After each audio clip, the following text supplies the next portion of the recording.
ABP news आपको रखे आगे।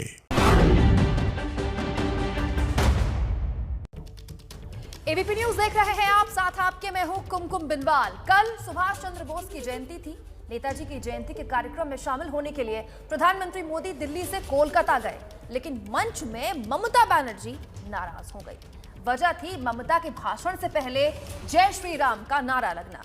ममता ने भाषण देने से ही इनकार कर दिया। अब बीजेपी और टीएमसी के नेताओं के बीच इसी मुद्दे को लेकर बयानबाजी तेज है।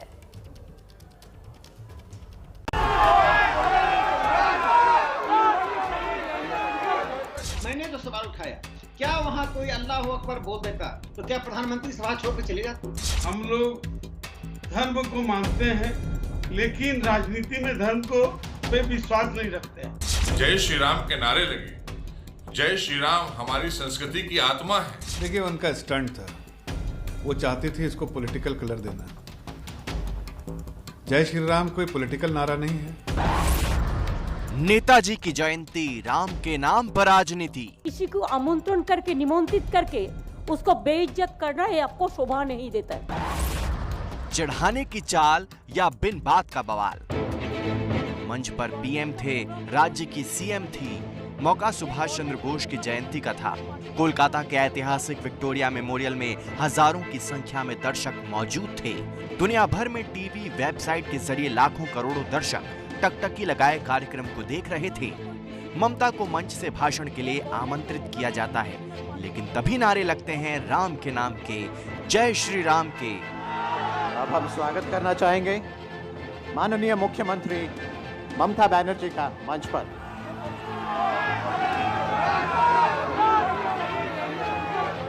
फिर क्या था, ममता गुस्से से तिलमिला उठी। जिस भाषण को काफी लंबा चलना था, वो सिर्फ कुल जमा 33 सेकंड ही चला। मेरे को तो लगता है कि गवर्नमेंट का प्रोग्राम का कोई डिग्निटी होना चाहिए। एक गवर्नमेंट का प्रोग्राम है, कोई पॉलिटिकल पार्टी का प्रोग्राम नहीं है, और पॉलिटिकल पार्टी का और गरम पब्लिक का प्रोग्राम है। मैं तो आभारी हूँ प्रधानमंत्री जी का, कल्चरल मिनिस्ट्री का, कि आप लोगों ने कोलकाता में प्रोग्राम बनाया, लेकिन किसी को आमंत्रण करके, निमंत्रित करके उसको बेइज्जत करना है, आपको शोभा नहीं देता। मैं फिर आप लोगों को कहेंगे, यही on protest of that I am not telling anything. जय हिंद, जय बांग्ला। इन 33 सेकंड में ममता ने जय श्री राम के नारे लगाने वालों पर नाराजगी भी जाहिर की और पीएम मोदी के साथ साथ संस्कृति मंत्रालय को शुक्रिया कहने की रस्म अदायगी भी पूरी कर दी। ममता ने भाषण देने से इनकार कर दिया। नारे लगाने वालों पर सवाल उठाए तो फिर दोनों तरफ से बयानबाजी का नया अध्याय शुरू हो गया। जय श्री राम का नारा को मैं धार्मिक नारा नहीं मानता। जैसे भगवान राम मर्यादा पुरुषोत्तम है, जैसा सब मानते हैं, भगवान राम भारत के सांस्कृतिक पुरुष हैं और उनको किसी धर्म समुदाय से, अगर यदि धार्मिक नारा होता, भगवान राम धार्मिक होते तो मलेशिया में क्यों मुसलमान उनका मंचन करते? इंडोनेशिया में भगवान श्री राम क्यों माने जाते? साउथ कोरिया में भगवान श्री राम क्यों माने जाते? राम के अनेक रूप हैं। यदि किसी ने जय श्री राम कह दिया तो इस पर इतनी आपत्ति कि आप सभा छोड़ चल जाएंगे, सुभाष चंद्र बोस पर भाषण नहीं देंगे? मैंने तो सवाल उठाया, क्या वहां कोई अल्लाह अकबर बोल देता तो क्या प्रधानमंत्री सभा छोड़कर चले जाते? जय श्री राम या राम जी के नाम से चिढ़ होने का प्रश्न नहीं उठता है, लेकिन मौका भी आपको देखना चाहिए। माँ राम जो है हमारे मर्यादा पुरुषोत्तम भगवान ईश्वर हैं। हम लोग धर्म को मानते हैं, लेकिन राजनीति में धर्म को पे विश्वास नहीं रखते हैं। ममता पर मुस्लिम तुष्टीकरण के आरोप लगने शुरू हो गए। बीजेपी ने कोलकाता से लेकर लखनऊ और दिल्ली से ममता पर हमलों की बौछार शुरू कर दी। ममता बनर्जी को अब राम नाम से भी अपमान महसूस होता है। इससे आप सोचिए कि वहां का आम नागरिक कितना अपमानित होता होगा ममता बनर्जी से। जय श्री राम के नारे लगे। जय श्री राम हमारी संस्कृति की आत्मा है। देश की संस्कृति को अगर वो नहीं पसंद करती हैं और जय श्री राम और भारत माता की जय या वंदे मातरम से उनको इतनी अपमानित होना महसूस होता है, तो आप समझ सकती हैं कि वहां की जनता कितना अपमानित हुई होगी ममता बनर्जी के साथ में रहते हुए पिछले 10 सालों में। मंच से दिया कि वो भारतीय संस्कृति की आत्मा प्रभु श्री राम के नाम से अपमानित महसूस कर रही थी, तो अब वहां की जनता उनको जवाब देगी। ये उनका स्टंट था, वो चाहते थे इसको पॉलिटिकल कलर देना। जय श्री राम कोई पॉलिटिकल नारा नहीं है। भगवान राम के अगर कोई तारीफ करता है, चैंट करता है, तो उसको पॉलिटिकल नजरिए से देखने का जो तरीका उन्होंने देखा है वो गलत है। और जिस तरह से प्रधानमंत्री जी की मौजूदगी में जो उन्होंने स्टंट किया है वो उनको ही बैकफायर करेगा और उनको उसका नुकसान होगा। खैर, जिस मंच से ममता ने नाराज होकर सिर्फ 33 सेकंड का भाषण दिया, उसी मंच से इसके बाद पीएम नरेंद्र मोदी आए। ऐसा लग रहा था कि प्रधानमंत्री अपने भाषण में ममता दीदी के तल्ख अंदाज का जवाब देंगे, लेकिन उन्होंने इससे परहेज किया और दीदी के 33 सेकंड की जगह 33 मिनट लंबे भाषण में इस बात का जिक्र एक बार भी नहीं किया। जय हिंद, जय हिंद, जय हिंद। बंगाल आ गया है, अपने गौरव को और बढ़ाए, देश के गौरव को और बढ़ाए। नेताजी की तरह ही हमें भी अपने संकल्पों की प्राप्ति तक अब रुकना नहीं है। इस दौरान ममता और मोदी के बीच दूरी साफ देखी जा सकती थी। हालांकि प्रोटोकॉल के मुताबिक वो विक्टोरिया मेमोरियल में नेताजी सुभाष चंद्र बोस की प्रदर्शनी के उद्घाटन के मौके पर पीएम के साथ हर पल मौजूद रहीं। उस वक्त भी शांत रहीं जब विक्टोरिया मेमोरियल में घुसते वक्त मोदी मोदी के नारे लग रहे थे।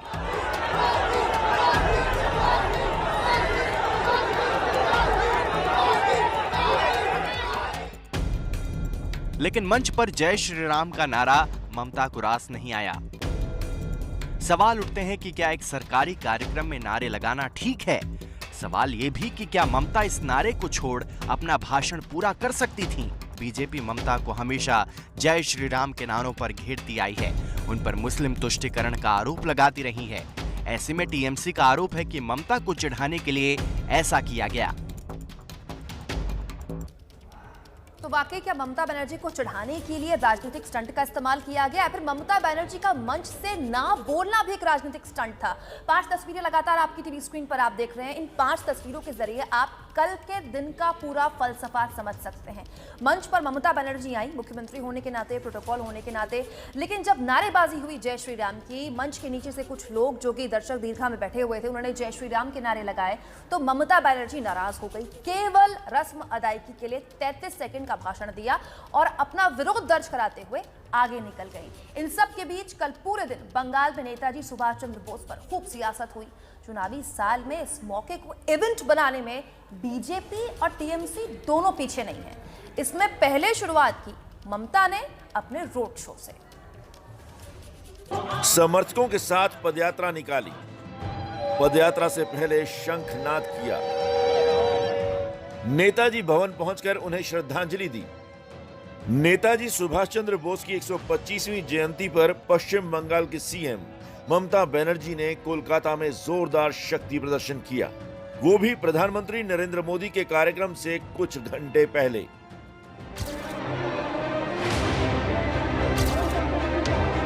कोलकाता की सड़कों पर आगे आगे खुद ममता बनर्जी पैदल चल रही थी और पीछे पीछे चल रहा था उनकी पार्टी तृणमूल कांग्रेस के नेताओं, कार्यकर्ताओं और उनके समर्थकों का बड़ा हुजूम। ভারতবর্ষের 4টে প্রান্তে, একটা দক্ষিণ, একটা উত্তর, একটা পূর্ব, একটা নর্থ ইস্টার্ন করা উচিত বলে আমি মনে করি। একটা রাজধানী কেন থাকবে? 4টে থাকবে। আর 4টে ঘুরিয়ে ঘুরিয়ে সুদীপদা আপনারাও দাবি করবেন আপনাদের সংসদীয় অধিবেশন কেন একটা জায়গায় সীমাবদ্ধ থাকবে? কেন? দিল্লিতে কি আছে? দিল্লিতে অল আউটসাইডার্স मैक्सिमम।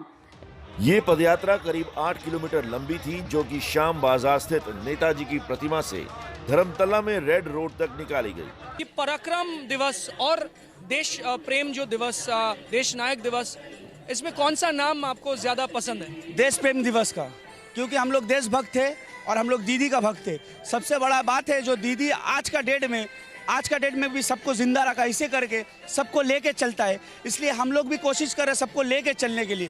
दीदी हम लोग को रास्ता दिखाया सीधे में, कोई झमेला नहीं, कोई झगड़ा नहीं, सिर्फ एक साथ चलो। मौके को भांपकर सीएम ममता बनर्जी ने 2 बड़े दांव चले। उन्होंने भरी सभा में केंद्र सरकार से मांग की कि नेताजी सुभाष चंद्र बोस की जयंती पर 23 जनवरी को नेशनल हॉलिडे घोषित किया जाए। देश की राजधानी को दिल्ली की बजाय कोलकाता घोषित किया जाए। कोलकाता एक दिन भारतवर्षের রাজধানী ছিল, যে কলকাতা একদিন মনে রাখবেন কলকাতা থেকে ভারতবর্ষ ইংরেজরা চালাতো। এমনি এমনি কলকাতাকে সিলেক্ট করা হয়েছিল? তো এমনি যদি তাই হয় তাহলে আজকে ভারতবর্ষের একটা রাজধানী কলকাতা কেন হবে না? ऐसा कहकर ममता बनर्जी ने गेंद केंद्र सरकार और बीजेपी के पाले में डाल दी, वो भी ऐसे वक्त में जबकि केंद्र सरकार नेताजी की जयंती को पराक्रम दिवस के रूप में मना रही है और खुद पीएम मोदी कोलकाता में नेताजी भवन पहुंचे, उन्हें श्रद्धांजलि दी। लेकिन ममता ने अपनी पहले की घोषणा के मुताबिक नेताजी की जयंती को देश नायक दिवस के रूप में मनाया। ममता बनर्जी ने तो नेताजी की जयंती को पराक्रम दिवस के रूप में केंद्र सरकार के नामकरण पर भी सवाल उठा दिए। নেতাজি সুভাষচন্দ্র বসুরা যা তৈরি করে দেয় তাতেই দেশ চলে, সে দেশ যেটা তাতে চলে সেই জন্মদিনটা দেশপ্রেমিক দিবস বা দেশনায়ক দিবস কেন হবে না? পরাক্রম দিবস क्या है पराक्रम? What is the meaning? लेकिन ममता का ये कहना है कि बाहरी लोग बंगाल की भावनाओं को नहीं समझ सकते। बीजेपी को ये नागवार गुजरा है। पश्चिम बंगाल के राज्यपाल जगदीप धनखड़ ने तो ममता के बयान को बोस के सिद्धांतों के खिलाफ ही बता दिया। जो कुछ लोग आउटसाइडर की बात करते हैं वो नेताजी की विचारधारा से मेल कभी नहीं खा सकते। भारत के संविधान के श्रेष्ठ सिद्धांतों के विपरीत ये कदम है।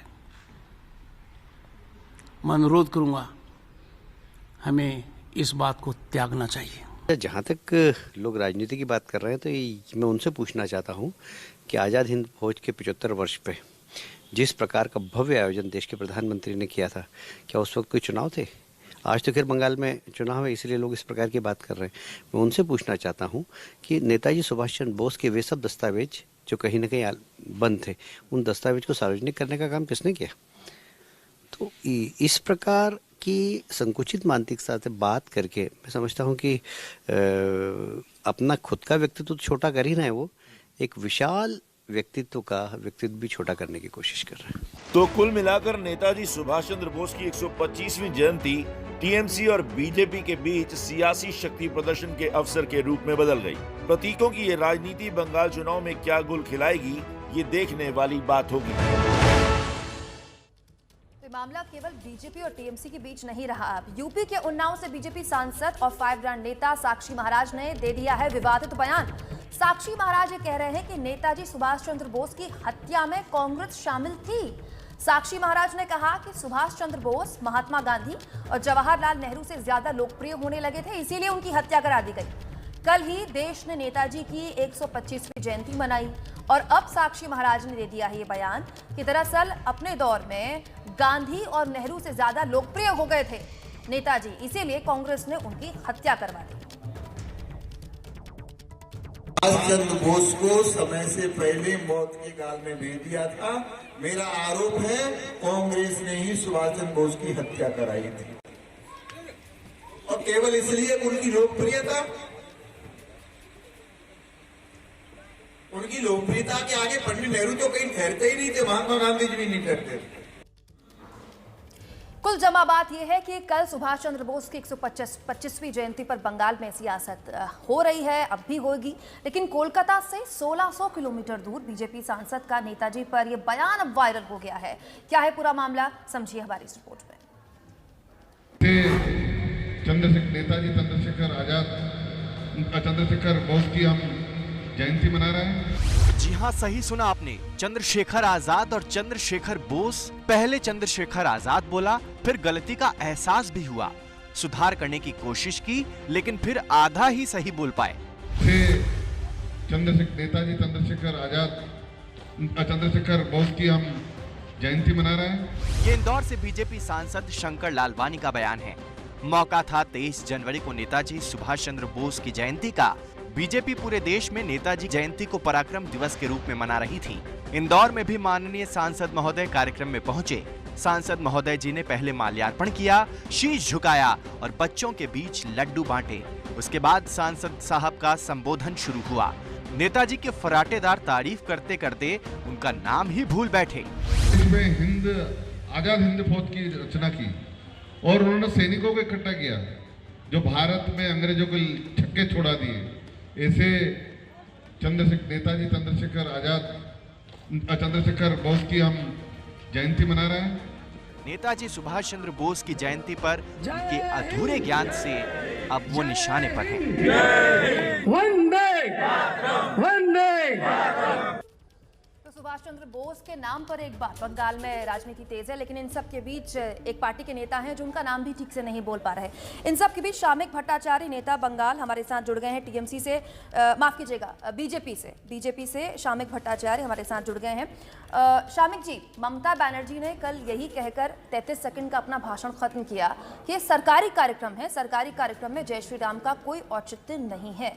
क्या गलत था इसमें?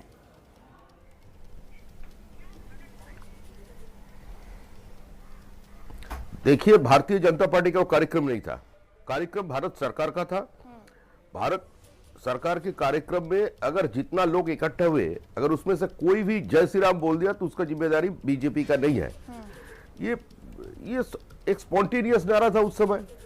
ये बात सही है, जब मुख्यमंत्री बोलने के लिए उठा उस समय अगर जय श्री राम बोलना ये सभा की मर्यादा का खिलाफ है। एक साथ मुख्यमंत्री अगर कुछ नहीं बोले प्रधानमंत्री का साथ मंच शेयर करते हुए, ये भी मंच के पूरा कार्यक्रम का जो गरिमा था ये भी उसको चोट पहुंचा है। देखिए, स्वतंत्रता का बाद पहले कोई भारत सरकार ने पहली बार ऐसे बड़ा पैमाने में कलकत्ता में आकर विक्टोरिया मेमोरियल हॉल जैसा ऐसा सुंदर प्रांगण के भीतर एक भव्य कार्यक्रम का रचना किया, और उसमें जो हुआ वो अनभिप्रेत था। जो लोग नाराबाजी किया उस समय सीएम मंच पे उठने के बाद, वो भी सही नहीं था, हम उसको समर्थन नहीं करते। लेकिन जय श्री राम तो कोई गाली नहीं है जी। जय श्री राम भारतवर्ष का सिनोनिमस है, हिंदुस्तान का सिनोनिमस है। अगर जय श्री राम तो बोलना मुख्यमंत्री के खिलाफ बोलना ऐसा तो बात नहीं था। चलिए शामिक जी, आपकी मासूमियत की तो मैं दाद दूंगी। कम से कम आपने ये तो कहा कि मंच, सरकारी मंच से जय श्री राम के अगर नारे लगे दर्शक दीर्घा की तरफ से तो ये ठीक नहीं था, ये गरिमा के खिलाफ था। कम से कम आपने इतनी साफ गोई तो रखी।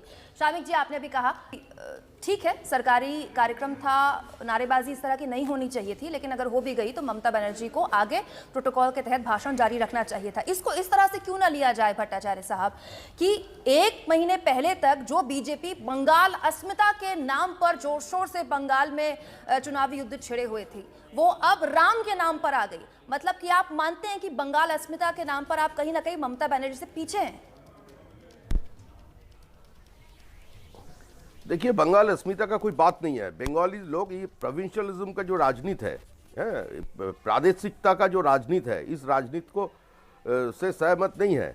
बंगाल का अस्मिता का मतलब बंगाल कोई अलग स्टेट थोड़ी है, अलग राज्य थोड़ी है, ये कोई अंगराज्य है क्या, सेपरेट है, इंडिपेंडेंट है, ये बात नहीं है। ये तृणमूल कांग्रेस ये समझाना चाहते हैं कि नेताजी सुभाष चंद्र बोस बंगाली थे, रविंद्रनाथ टैगोर बंगाली थे, स्वामी विवेकानंद बंगाली थे, बंकिम चंद्र चट्टोपाध्याय बंगाली थे। तो अगर अपने नेताजी सुभाष बोस को बंगाली बोलकर से बंगाल में सिमट कर देंगे, अगर आप सुभाष बोस का छोड़ के कोई भी बंगाली आइकन को हम ऐसे बंगाली अस्मिता का साथ जोड़ देंगे, ये तो बात उचित नहीं है यार। बात है राम का। जी, बहुत शुक्रिया, आप जुड़े हमारे साथ। इन सब के बीच बीजेपी के बंगाल प्रभारी और महासचिव कैलाश विजयवर्गीय हमारे साथ जुड़ गए हैं। कैलाश विजयवर्गीय, बहुत स्वागत आपका एबीपी न्यूज पर सुबह सुबह वक्त देने के लिए। कैलाश जी, बीजेपी ने जहां तक अभी याद है महीने 1.5 महीने पहले बंगाल अस्मिता से बंगाल चुनावी प्रचार की शुरुआत की, और अब मामला जय श्री राम पर आ गया है। क्या वहां बात बन नहीं रही थी कि एजेंडा वक्त के साथ बदलना पड़ गया पार्टी को?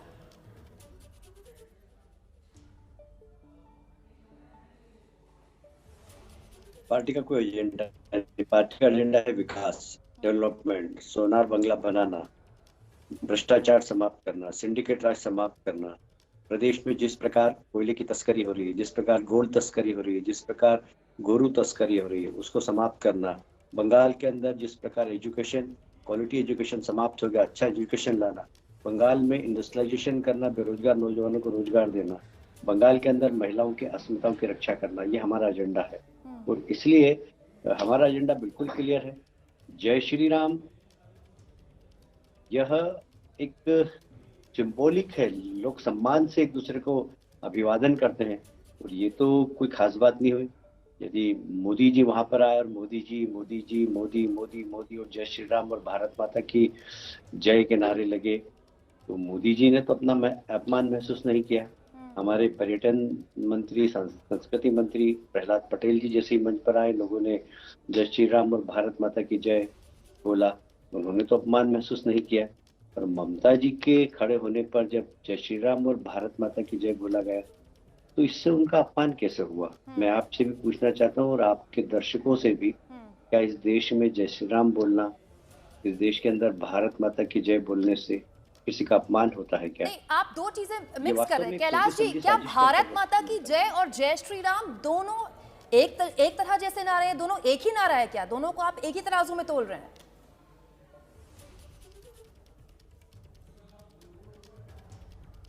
देखिए, भारत माता की जय और जय श्री राम, ये अलग अलग लोगों ने अलग अलग नारे लगाए। किसी ने भारत माता की जय बोला, किसी ने जय श्री राम बोला, और जो ध्वनि सुनाई दी जय श्री राम की भी सुनाई दी और भारत माता की जय की भी सुनाई दी। आपके वहाँ पत्रकार होंगे, आप वीडियो उठाकर देख लीजिए। जब प्रधानमंत्री मोदी जी आए, लोगों ने मोदी मोदी के नारे लगाए, जय श्री राम बोला और भारत माता की जय भी बोला। तो अब ये इस प्रकार की ध्वनि वहां से निकली दर्शकों से। अब दर्शकों से अगर ध्वनि निकली तो इसमें सरकारी कार्यक्रम के आयोजक को दोष देना, मैं समझता हूँ ये उचित नहीं है। वास्तव में इसके पीछे ममता जी की एक सोची समझी राजनीति थी। उन्होंने इस मंच का दुरुपयोग किया। एक गरिमामय मंच था। नेताजी सुभाष चंद्र बोस की 125वीं सालगिरह, प्रधानमंत्री वहां पर मौजूद, अराजनीतिक कार्यक्रम, उन्होंने एक बहाना ढूंढा और एक राजनीतिक एजेंडा सेट कर दिया उस मंच पे। इस प्रदेश के 30% लोगों को खुश करने के लिए उन्होंने ये गुस्से का ढोंग किया है। ये तय करके आई थी वो कि मुझे इस मंच का किस प्रकार उपयोग करना है। तो मेरा साफ आरोप है कि यह उनका तुष्टीकरण की नीति का जो एजेंडा था, तो साफ उसका सीधा जीता जागता प्रमाण है। कौन है?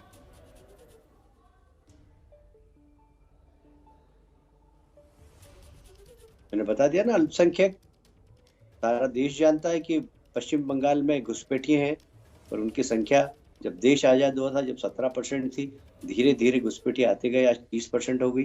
किसी भी प्रदेश में अल्पसंख्यकों की जनसंख्या इतनी नहीं बढ़ी जितनी पश्चिम बंगाल और असम में बढ़ी है। तो ये घुसपैठियों का प्रभाव है, जिन्होंने वहाँ के पूरे भौगोलिक स्ट्रक्चर को, वहाँ की डेमोग्राफी को चेंज किया है। और वह राजनीतिज्ञों की मजबूरी है कि उनको वोट चाहिए, वो इस प्रकार के घटना को अंजाम देते हैं और इतने बड़े गरिमा में मंच का दुरुपयोग करते हैं। मैं समझता हूँ एक मुख्यमंत्री के लेवल पर बैठा हुआ व्यक्ति इतने गरिमामय कार्यक्रम में इतनी हल्की सोच के साथ यदि वहां पर राजनीतिक एजेंडा सेट करता है, हम उसकी निंदा करते हैं। कैलाश जी, अगर इस चर्चा को मैं और बड़ा दायरा दूं तो आपने अपने पहले जवाब में एक लंबी फहरिस्त मुझे गिना दी कि हमारा एजेंडा, बीजेपी का एजेंडा पश्चिम बंगाल में ये है, बीजेपी का एजेंडा पश्चिम बंगाल में ये है, लेकिन अंत में बात घुसपैठियों पर, जय श्री राम पर ही आ गई। तो जो एजेंडा आप गिना रहे हैं वो लोगों तक आप पहुंचाएंगे कैसे? असल मुद्दों पर तो बात ही नहीं हो पा रही है फिर पश्चिम बंगाल की।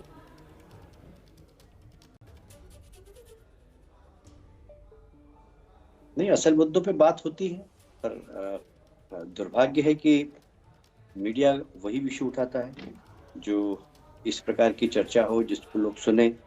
वास्तव में कल प्रधानमंत्री जी का भाषण इतना उम्दा था, इतना अच्छा था, प्रेरणादायी था, और उस भाषण के कितने अंश आपने दिखाए, मैं आपसे पूछना चाहता हूँ। वो भाषण के तो अंश दिखाए नहीं। और ममता जी की इस हरकत पे कल से देख रहा हूँ सारा मीडिया उस पर बहस कर रहा है। जो वास्तव में प्रेरणादायी चीज थी वो अब मीडिया के माध्यम से जनता तक पहुंचती कहाँ है? दुर्भाग्य है हमारा ये। राम का नाम और बंगाल में संग्राम, ये बड़ी कवरेज लगातार एबीपी न्यूज पर जारी है। देश के महान स्वतंत्रता सेनानी सुभाष चंद्र बोस की 125वीं जयंती पर देश ने उन्हें याद किया। केंद्र सरकार के साथ साथ बंगाल सरकार ने भी इस मौके को यादगार बनाने के लिए शानदार कार्यक्रम किए। लेकिन तमाम कार्यक्रमों के बीच कल का दिन महत्वपूर्ण इसलिए रहा कि प्रधानमंत्री की मौजूदगी में एक सरकारी कार्यक्रम में जब मुख्यमंत्री ममता बनर्जी को बोलना था तो वो केवल 33 सेकंड अपना भाषण खत्म करके विरोध दर्ज कराते हुए वापस अपनी जगह पर आकर बैठ गई, कहते हुए कि किसी भी हाल में सरकारी कार्यक्रम में मेरा अपमान बर्दाश्त नहीं करूंगी। अपमान उन्होंने इसीलिए कहा इस मामले को क्योंकि दर्शक दीर्घा में कुछ बैठे लोगों ने जय श्री राम के नारे लगाए। अपार उपा हमारे साथ जुड़ी हुई हैं, टीएमसी से सांसद। अपार जी, बहुत स्वागत आपका।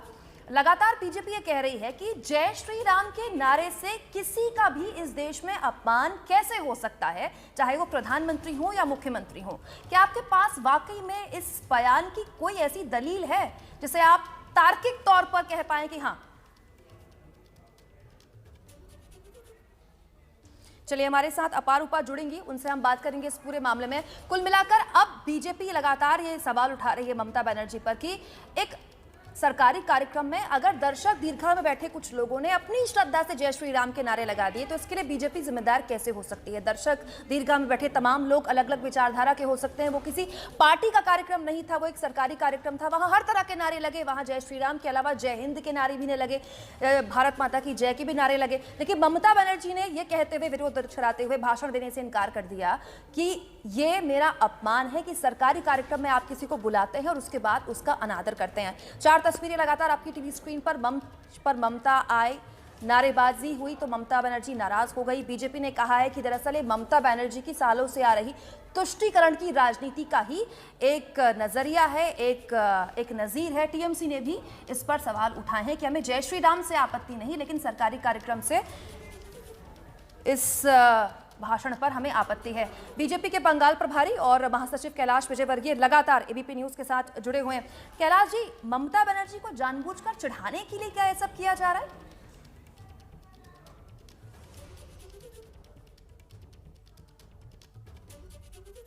नहीं, देखिए, मैं बहुत साफ कह रहा हूँ कि बहुत श्रद्धा के साथ, बहुत विनम्रता के साथ, बहुत ही गरिमामय कार्यक्रम में वहाँ पर जनता उपस्थित थी और एक आम नागरिक जिस प्रकार एक बुलाया जाता उस प्रकार उस कार्यक्रम में सरकारी तंत्र ने बुलवाया।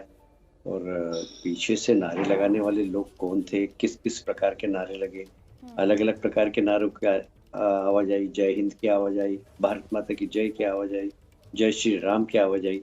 मुझे समझ में नहीं आता। प्रधानमंत्री जी को इस नारों पे आपत्ति नहीं, हमारे मंत्री जो पर्यटन मंत्री हैं, सांस्कृतिक मंत्री प्रहलाद पटेल जी, वो खड़े हुए जब भी नारे लगे तो उनको भी कोई आपत्ति नहीं। ममता जी को क्यों आपत्ति हुई? मेरा तो साफ आरोप है कि ये उनका सेट एजेंडा था और इस गरिमामय मंच का उन्होंने दुरुपयोग करते हुए 30% लोगों को खुश करने के लिए यहाँ पर इस प्रकार की हरकत की। मैं समझता हूँ कि एक मुख्यमंत्री को उनके राज्य में इतना गरिमामय कार्यक्रम हो रहा है, उसमें इस प्रकार राजनीतिक एजेंडा सेट करना, मैं उनकी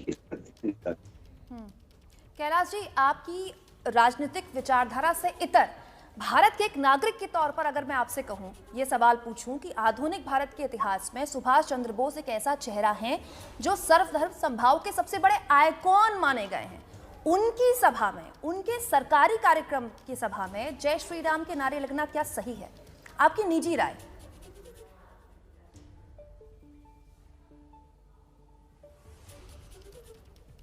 नहीं, देखिए, ऐसा है कि भारत के अंदर जय श्री राम बोलना सम्मान की बात। आप ग्रामीण क्षेत्र में जाकर तो देखिए, राम जी राम बोलते हैं लोग, जय श्री राम बोलते हैं, राम राम भाई जी।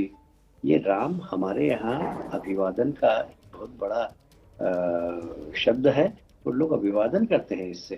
तो मैं नहीं समझता कि इसमें किसी भी कार्यक्रम में कहीं पर भी यदि राम का नाम कोई लेता है तो इसमें कोई आपत्ति नहीं। कोई लोगों का अपना एक तरीका है अभिवादन करने का, कोई गुड मॉर्निंग बोलता है, कोई जो पढ़े लिखे लोग रहते हैं वो हाय हेलो करने लग गए। पर आज भी गांव के अंदर पुराने ग्रामीण क्षेत्र में हमारे गांव में हो, आपके गांव में हो कैलाश जी, जो अभिनंदन का तरीका है वो तो राम राम है या सिया राम है। जय श्री राम तो अभिनंदन का तरीका नहीं है। जय श्री राम तो शुद्ध चुनावी नारा रहा है।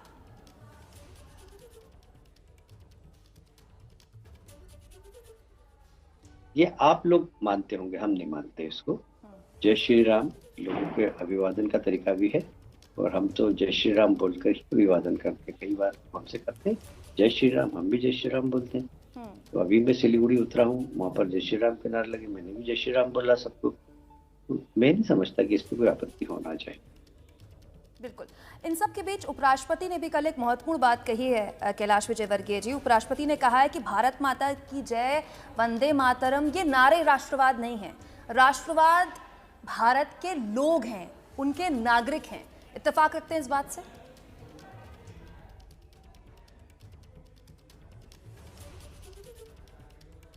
देखिए, यदि आप चाहें तो मेरी ऐसी मान्यता है कि राष्ट्रवाद जो उपराष्ट्रपति जी ने बोला, मैं उसी बात को आगे बढ़ाना चाहता हूं कि वंदे मातरम, भारत माता की जय, उसी प्रकार जय श्री राम भी हमारे देश की पहचान है और ये हमारे सांस्कृतिक राष्ट्रवाद का एक बहुत बड़ा उद्घोष है। और इसलिए ये भी एक राष्ट्रवाद का तरीका है।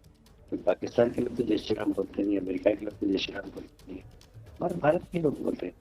और राम हमारे अस्मिता से जुड़ा हुआ वो सारी बातें आपकी बिल्कुल सही है। राजनीतिक विचारधारा के तहत अगर आप ये बात बोल रहे हैं तो ये तार्किक तौर पर आप कह सकते हैं आपकी राजनीतिक विचारधारा है विजय वर्गीय जी, लेकिन राष्ट्रीय पर्व 26 जनवरी 15 अगस्त को हम जय श्री राम नहीं कहते ना, हम भारत माता की जय कहते हैं, जो बीजेपी कल से लगातार कह रही है। और जो आपने अभी कहा कि जय श्री राम और भारत माता की जय एक ही तरह के नारे हैं, इन दोनों को हमें अलग अलग करना होगा ना। प्रधानमंत्री भी जब कल मंच में आए उन्होंने जय हिंद कहा।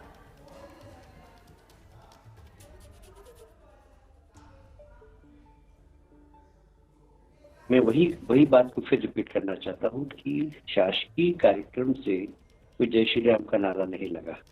शासकीय कार्यक्रम के किसी हिस्से में किसी पार्ट ने जो शासन की व्यवस्था थी उसमें कई जय श्री राम नहीं थे, पर जनता की ओर से अगर जय श्री राम लगा है तो आप दोष किसको देंगे? आप इतनी बड़ी जनता को पाठ पढ़ा सकते हैं क्या? आप लेसन दे सकते हैं क्या? ठीक है,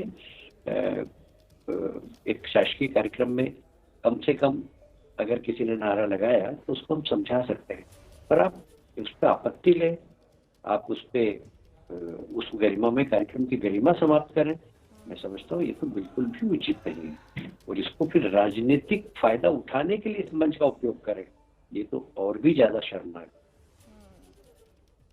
ये एक महत्वपूर्ण बात आपने कही कि दर्शक दीर्घा में हर तरह के लोग बैठे होते हैं, वो कोई किसी पार्टी का कार्यक्रम नहीं था, सरकारी कार्यक्रम में हर तरह के लोग होते हैं, वो हर तरह का भाषण में नारे भी लगा सकते हैं। लेकिन उन्नाव से सांसद साक्षी महाराज ने एक बयान कैलाश विजयवर्गीय जी दिया है कि सुभाष चंद्र बोस की दरअसल कांग्रेस ने हत्या करवाई क्योंकि उस दौर में वो नेहरू और गांधी से ज्यादा लोकप्रिय हो गए थे। कोई प्रतिक्रिया देना चाहेंगे इस पर?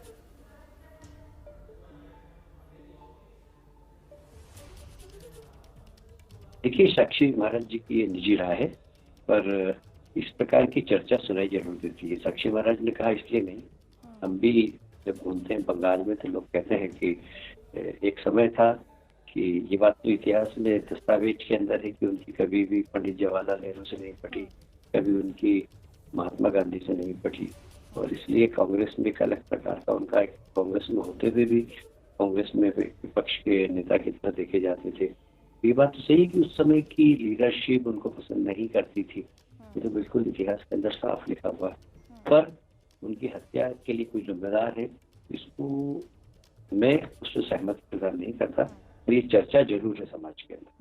बहुत शुक्रिया आपका कैलाश विजयवर्गीय जी, आप जुड़े हमारे साथ। व्यस्त कार्यक्रम है वहाँ, चुनावी तौर लगातार आपने संभाला हुआ है पार्टी का, फिर भी आपने हमारे लिए वक्त निकाला, बहुत शुक्रिया। आप जुड़े हैं यूपी न्यूज़ के साथ। कुल मिलाकर ये कि बंगाल पर सियासत अभी जारी रहेगी। आज बंगाल में सियासत भले ही जय श्री राम की हो रही हो, कि हो सकता है कि 2 दिन बाद एक नया मुद्दा आपको बंगाल की सियासत में तैरता हुआ सुनाई देगा। लेकिन जो भी अपडेट होगा सबसे पहले आप जानेंगे एबीपी न्यूज़ पर, क्योंकि इलेक्शन मतलब एबीपी न्यूज़। Welcome back. कल सुभाष चंद्र बोस की जयंती के मौके पर मुख्यमंत्री ममता बनर्जी सरकारी कार्यक्रम के मंच पर मौजूद थी। प्रधानमंत्री नरेंद्र मोदी भी वहां पर थे, लेकिन ममता बनर्जी नाराज होकर चली गई केवल 33 सेकंड के भाषण के बाद। क्यों नाराज हुई ममता बनर्जी, सुनाते हैं आपको। मेरे को तो लगता है कि गवर्नमेंट का प्रोग्राम का कोई डिग्निटी होना चाहिए। एक गवर्नमेंट का प्रोग्राम है, कोई पॉलिटिकल पार्टी का प्रोग्राम नहीं है, और पॉलिटिकल पार्टी का और गरम पब्लिक का प्रोग्राम है। मैं तो आभारी हूँ प्रधानमंत्री जी का, कल्चरल मिनिस्ट्री का, कि आप लोगों ने कोलकाता में प्रोग्राम बनाया, लेकिन किसी को आमंत्रण करके, निमंत्रित करके उसको बेइज्जत करना ये आपको शोभा नहीं देता है। मैं फिर आप लोगों को कहेंगे, यही on protest of that I am not telling anything. जय हिंद, जय बांग्ला। जय हिंद जय बांग्ला करके अपने 33 सेकंड के भाषण को खत्म करते हुए ममता बनर्जी ये कहते हुए दिखाई दी कि किसी को बुलाकर अपमानित करना गलत है। हमारे साथ बंगाल बीजेपी नेता शामिक भट्टाचार्य और टीएमसी की सांसद अप्रूपा पोद्दार मौजूद हैं। आप दोनों का बहुत बहुत स्वागत। पोद्दार जी, ममता बनर्जी 33 सेकंड के भाषण के अलावा अपना विरोध दर्ज करा के अपनी बात कहकर भी निकल सकती थी। क्यों बेमतलब ममता बनर्जी ने बीजेपी को बैठे बिठाए एक मुद्दा दे दिया?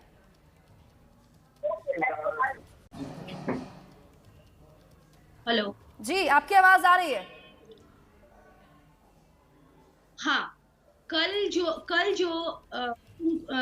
प्रोग्राम में नेताजी जन्मदिन के अवसर पे विक्टोरिया में जो प्रोग्राम में ममता दीदी गई, वहां पर उन्होंने अपना भाषण बात करने के लिए खड़े हुए, तो तरह का जब एक गवर्नमेंट प्रोग्राम में जब राजनीतिक कार्यकर्ता लोग नारा देते हैं, तो मुझे लगता है कि एक महिला होने के नाते एक महिला मुख्यमंत्री के ऊपर ये बहुत बड़ा अन्याय हुआ, अपमान इसलिए हुआ क्योंकि वहाँ बैठे थे और उन्होंने भी कोई विरोध नहीं जताए।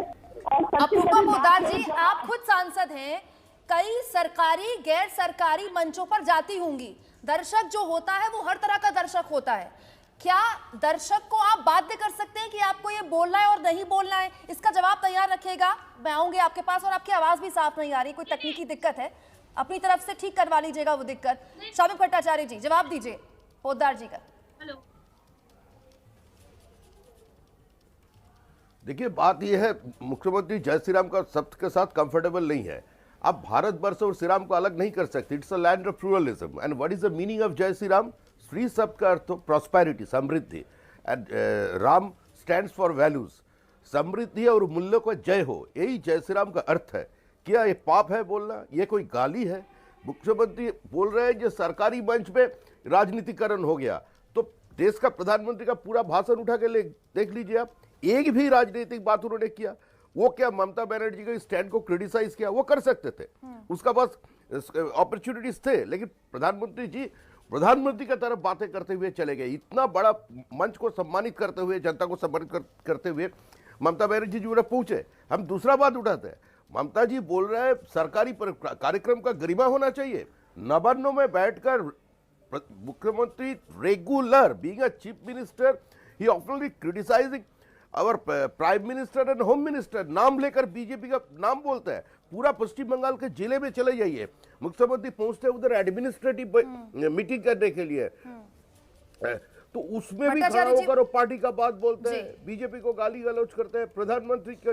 तो पश्चिम बंगाल में कोई दल और सरकार में कोई फर्क नहीं है। मैं आऊंगी आपके पास भट्टाचार्य जी, लेकिन कोशिश एबीपी न्यूज की हमेशा रहती है कि मंच पर हर राजनीतिक दल को बराबर बोलने का मौका मिले। टीएमसी की सांसद अपूर्वा जी हमारे साथ जुड़ी हुई थी, तकनीकी दिक्कतों की वजह से संपर्क उनका टूट गया है। हम लगातार उनसे संपर्क करने की कोशिश कर रहे हैं क्योंकि जो सवाल बीजेपी उठा रही है उसका मुफीद जवाब वही दे पाएंगी। अपूर्वा जी, उम्मीद है कि इस बार आपको मेरी आवाज आ रही होगी। कल से बीजेपी यही कह रही है कि किसी भी नागरिक के लिए, इस देश के लिए जय श्री राम अपमान करने वाला नारा कैसे हो सकता है?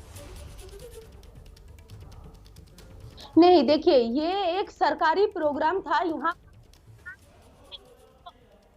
ममता बनर्जी को दिया गया था। हमारे चीफ मिनिस्टर गई उस प्रोग्राम में, था और आपका टूरिज्म के मिनिस्टर थे, प्रधानमंत्री थे। लेकिन जब वहां पर जब हुई भाषण देने के लिए, तो वहां पर जो मौजूद पब्लिक थे, इसको गवर्नर हाउस और बीजेपी पार्टी ऑफिस से निमंत्रित किया, वो अचानक खड़े होके जय श्री राम के नारा दिए। तो ये तो एक सरकारी प्रोग्राम है, ये एक सरकारी प्रोग्राम है। यहाँ पर आप मुख्यमंत्री को बात नहीं करना, आप उनका बात नहीं रखने देना चाहते थे, इसलिए आप इस तरह का उनको अपमान किए, क्योंकि ये कोई धार्मिक प्रोग्राम नहीं था। आप धार्मिक प्रोग्राम होते, आप माँ काली बोलते, जय दुर्गा बोलते, उससे कोई प्रॉब्लम नहीं था। लेकिन जब धार्मिक और गवर्नमेंट का प्रोग्राम ये है, तो यहाँ पर आप धार्मिक नारा किसी तरह का, जब उनका बात आप सुनना ही नहीं चाहते, तो फिर आप उनको क्यों निमंत्रण दिया? और सबसे बड़ा बात है, जो लोग ऑडियंस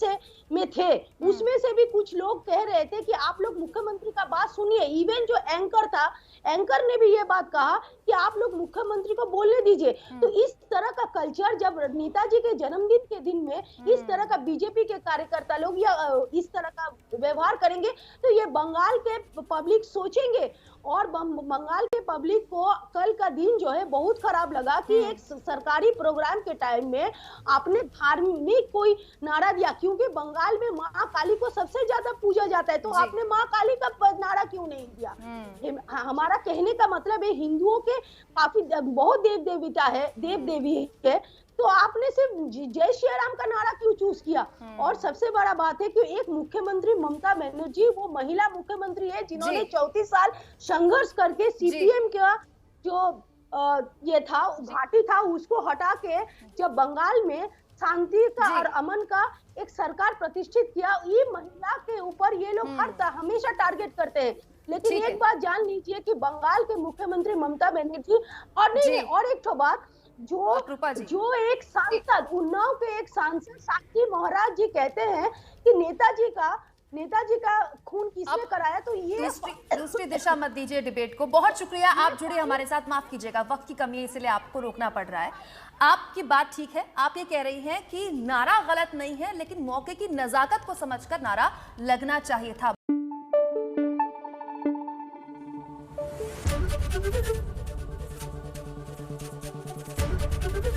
एबीपी न्यूज आपको रखे आगे।